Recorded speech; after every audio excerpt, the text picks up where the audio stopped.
Matthew. Matthew.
Before I spoke a word, you were singing over me. You have been so, so good to me. Before I took a breath, you breathed your life in me. You have been so, so kind to me. Oh, the overwhelming, never-ending, reckless love of God. Oh, it chases me down, fights till I'm found, leaves the 99. I couldn't earn it, I don't deserve it, still you give yourself away.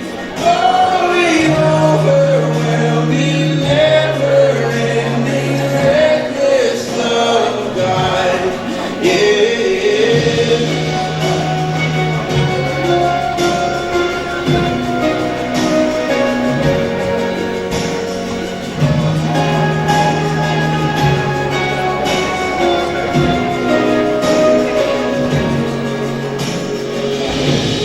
When I was your foe, still your love fought for me.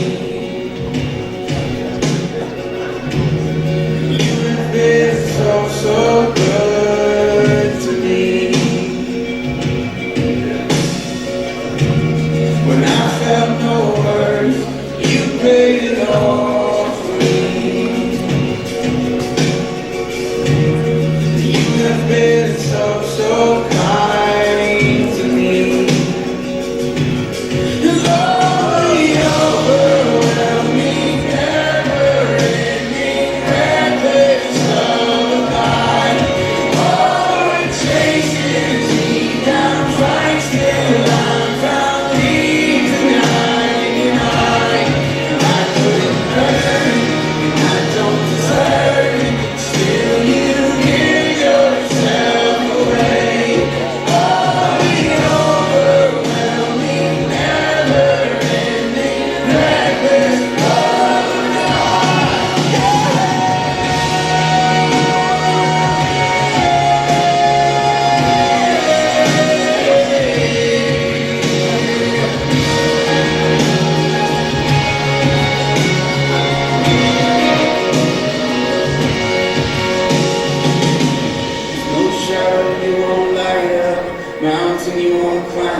down, lie you won't tear down, coming after me.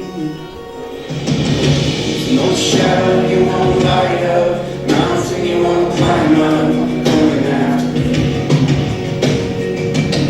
There's no wall you won't kick down, lie you won't tear down, coming after me. There's no shadow you won't light up, mountain you won't climb up, coming after me. There's no wall you won't kick down, lie you won't tear down, coming after me. There's no shadow you won't light up, mountain you won't climb up, coming after me. There's no wall you won't kick down, lie you won't tear down, coming after me. The overwhelming, never-ending presence of a God. Oh, it chases me down, fights till I'm found. Leaves the 99. If I could earn it, I don't deserve it. Still, you give yourself away. Oh, the overwhelming, never-ending presence of God.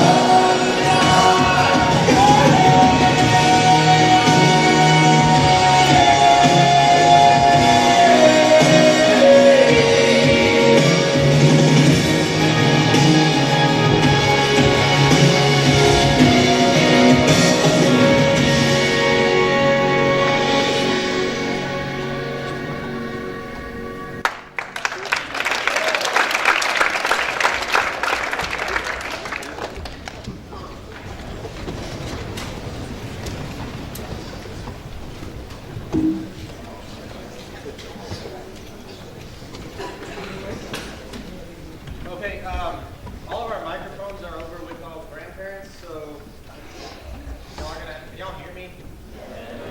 Yeah.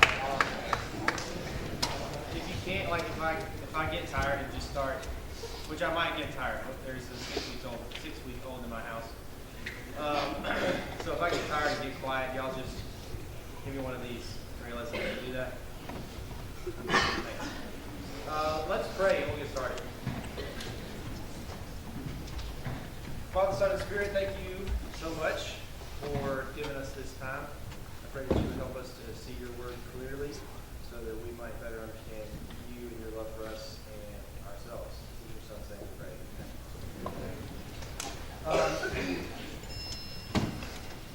Y'all ever been in a, all right, I know one of you did it, now who wasn't kind of situation?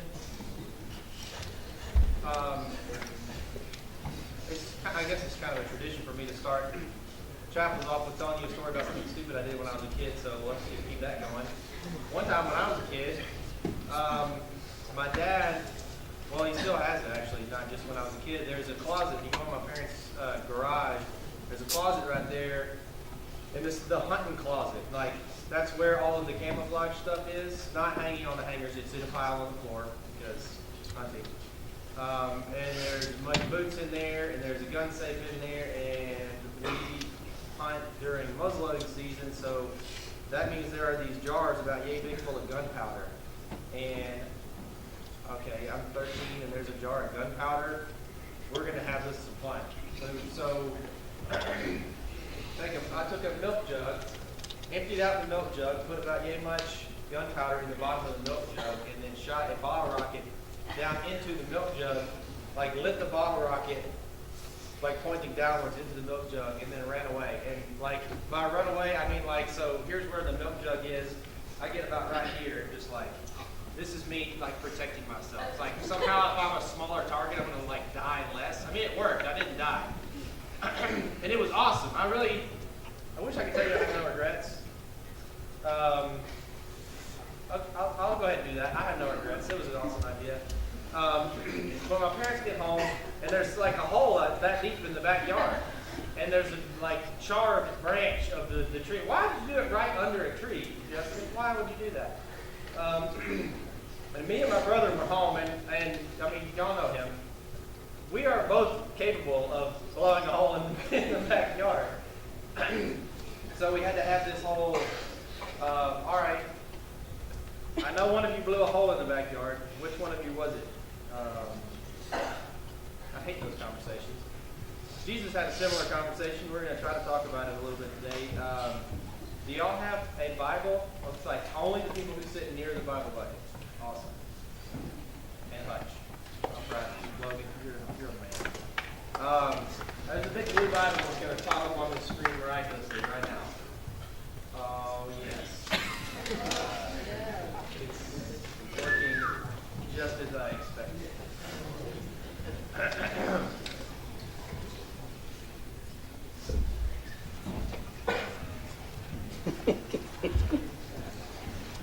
Talk amongst yourselves.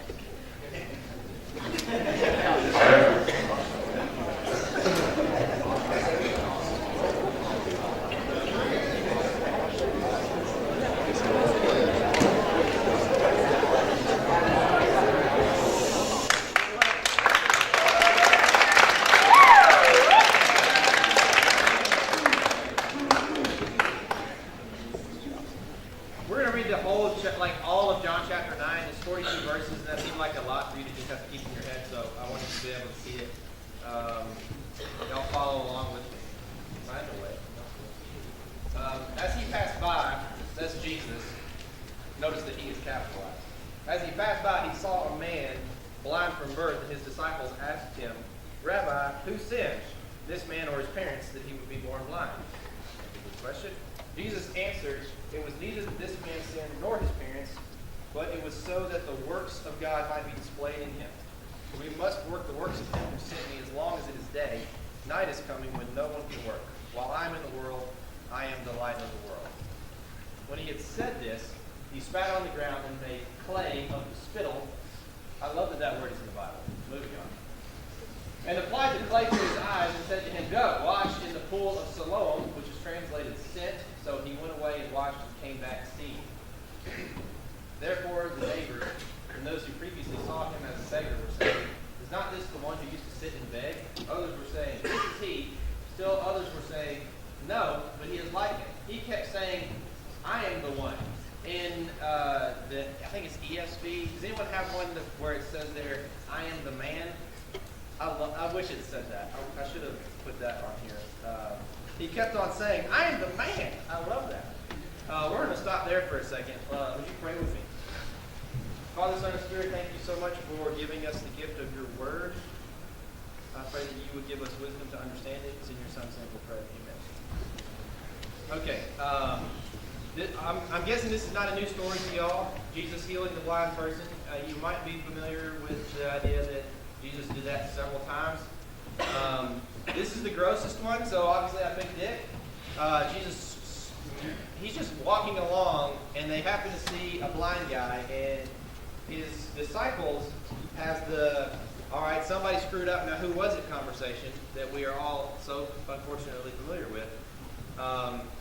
Because they see that something has gone wrong in somebody's life, and obviously it's somebody's fault. Like, who did it? His life sucks. Is it because he is a terrible person, or is it because his parents are a terrible person? Because there's obviously a terrible person has done something in this situation, and I don't think it is. Because then, like, I get to feel better about myself, because I'm not blind. Therefore, I have not done whatever wretched thing this poor person has done. You know what I'm saying? Lovely people, the disciples. Jesus corrects them, which is one of my favorite things. That's why I picked this passage, because I love that part where he's like, you think he's blind? Like, this is just everybody in this story, but Jesus is blind, pretty much. You obviously don't get it. It doesn't have anything to do with who sinned and who didn't sin. That's lesson number one. It doesn't have anything to do with who sinned and who didn't sin. So when we see other people and something has obviously gone wrong in their lives and they don't have as good a life as we do, it's easy to think like they sinned, like they have done wrong, and which is kind of another way of us thinking they deserve what they're getting. Have y'all ever had that experience where you see someone, I feel like this is a common experience with homeless people, you see them and you're like, well, I mean, you shouldn't have got addicted to meth. That's true. I don't recommend getting addicted to meth, but people's lives are a lot more complicated than that. This is exactly what the disciples were doing. Like, yeah, this guy deserves what he got because it's either his fault or his parents' fault. Jesus doesn't see the world that way, and I think that we shouldn't see the world that way either. I think Jesus does something weird, which Jesus always be doing stuff that's weird. Like if I see a blind person, my instinct is not to just start slobbering in the dirt. But, he's Jesus, so he does what he wants. That's exactly what he does. He just spits in the dirt, and he doesn't explain. All right, time out. I want you to imagine that you're the blind person in this situation. Okay, close your eyes. You're blind. Okay. You hear a group of guys. There's 13 of them. Jesus and the 12. And they're walking around. They're like, man, this guy's life sucks. Whose fault is that, Jesus? And he's like, don't worry about it. It's not his fault, and it's not his mom's fault. And then he goes, and you're like, what in the world is going on right now? You can't see anything. Somebody's just spitting. And then, all right, you can open your eyes now. That's the part I wanted you to experience. That had to have been so weird. I wish we had gotten like an interview of him. Like, so what was it like when you heard Jesus spitting in the dirt? So Jesus spits in the dirt, and he squats down, and he's just like mixing his spit in with the dirt, making it into a little Jesus spit mud pie. Why would he do that? I don't know. There's not going to be a part of this sermon where I explain to you why he did that, because I have no idea. He makes his Jesus spit in mud pie, and then he smears it on the dude's eyeballs. And he's still blind. Like, he's got spit mud on his face, and he's still blind. Like, I wish that it said, let's go back.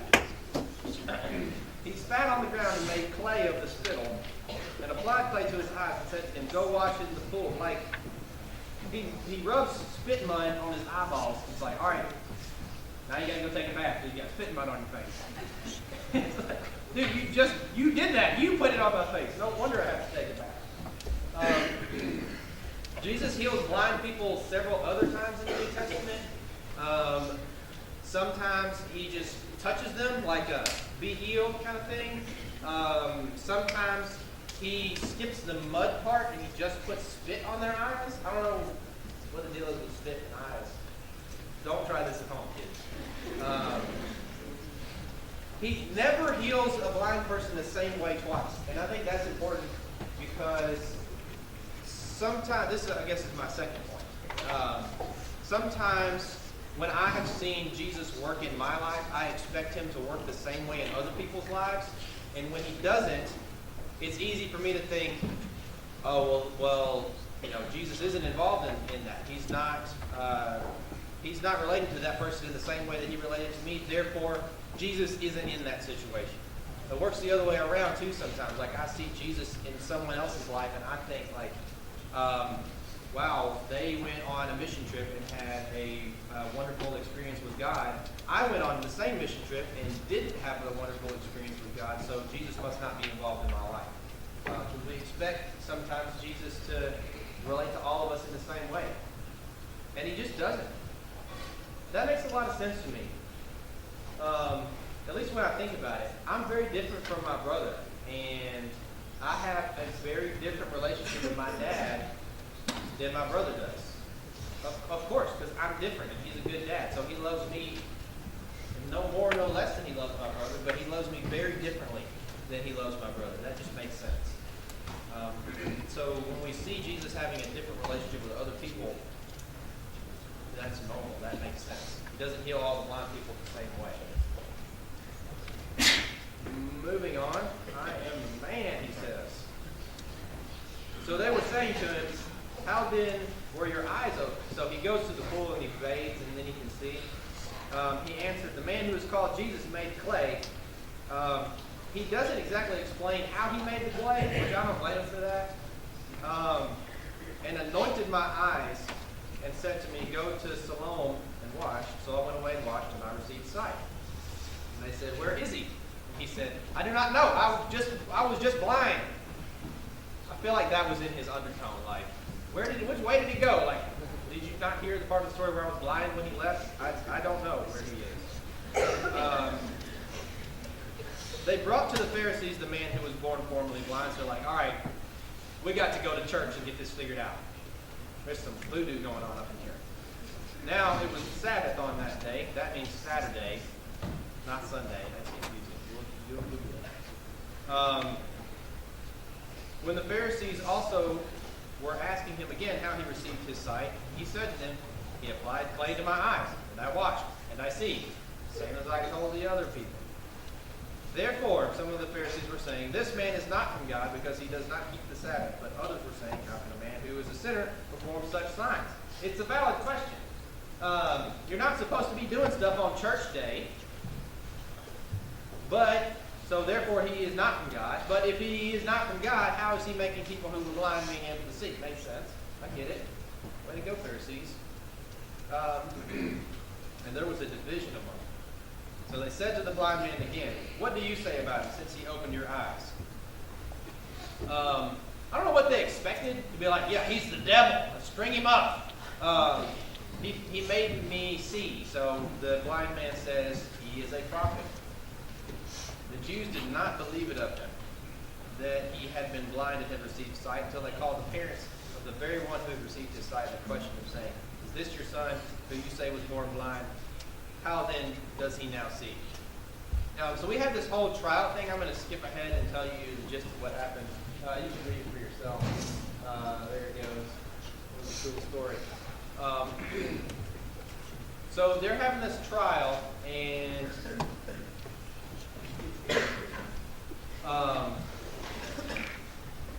first they're like, this guy's got to be of the devil. No, that doesn't work because what he did was a good thing. Okay. Next theory, the blind guy was never blind. He's been faking it this whole time. So they call his parents and they're like, hey mom, hey dad, was he blind the whole time? If so, how does he see now? And they respond with, yeah, he's definitely been blind the whole time, but they're starting to smell that there's some trouble here, and they don't really want anything to do with this. They don't want to get themselves in trouble, so they're like, I don't know how he sees. He's grown now. Just ask him. And they're like, hey, man, how do you see now? And he's like, he put spittle on my face.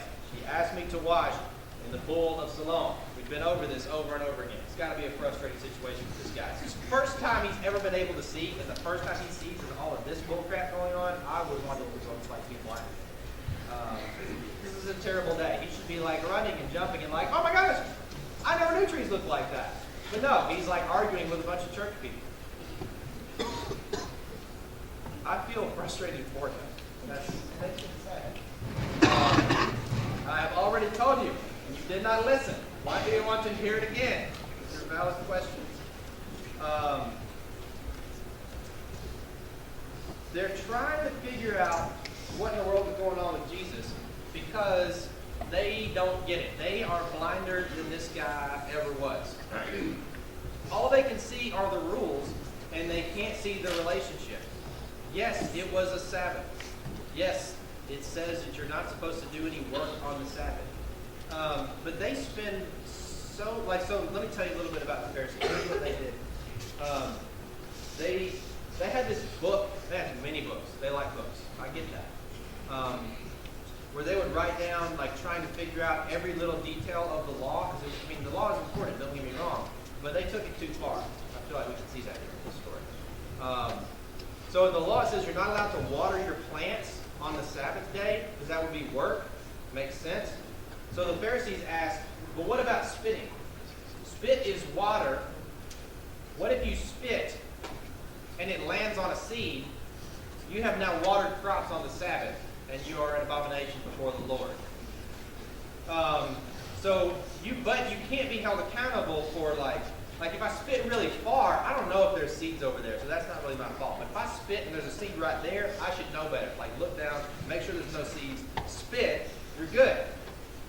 So it is therefore lawful for someone to spit greater than 4 feet on a Saturday, but not less than 4 feet on a Saturday, unless they have thoroughly inspected the ground under their feet to make sure that there are no seeds there. Otherwise, they would be in danger of watering plants on Saturday. That is absurd. That is a real thing that is really written down that people are really serious about. I think they took the rules a little bit too far. They completely missed the point.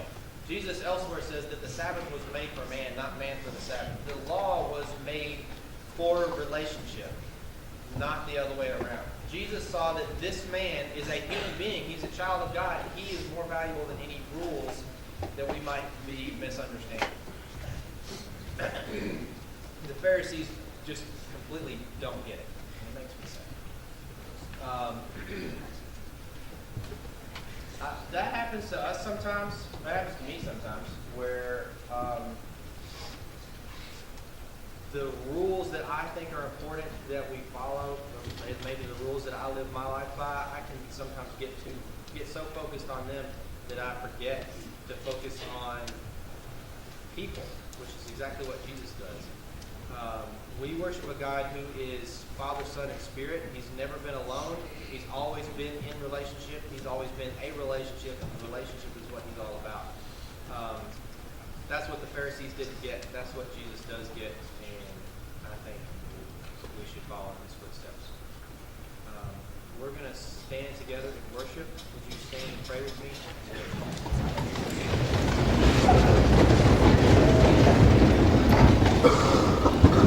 Father, Son, and Spirit, thank you so much for giving us your word. I pray that you would help us to see people, help us to love them like you do, and give us patience with one another as we strive to be more like your Son.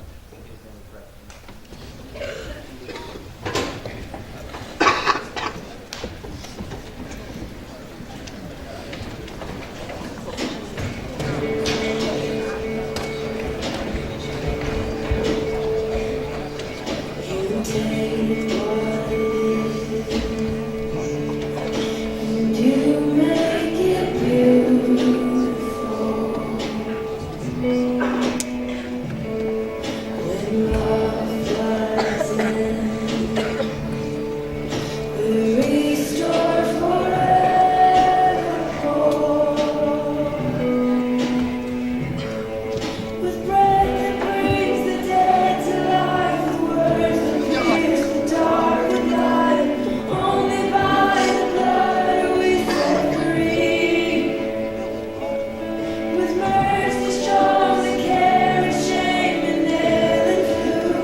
Child of God,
Oh, real quickly, tomorrow's Grandparents' Day.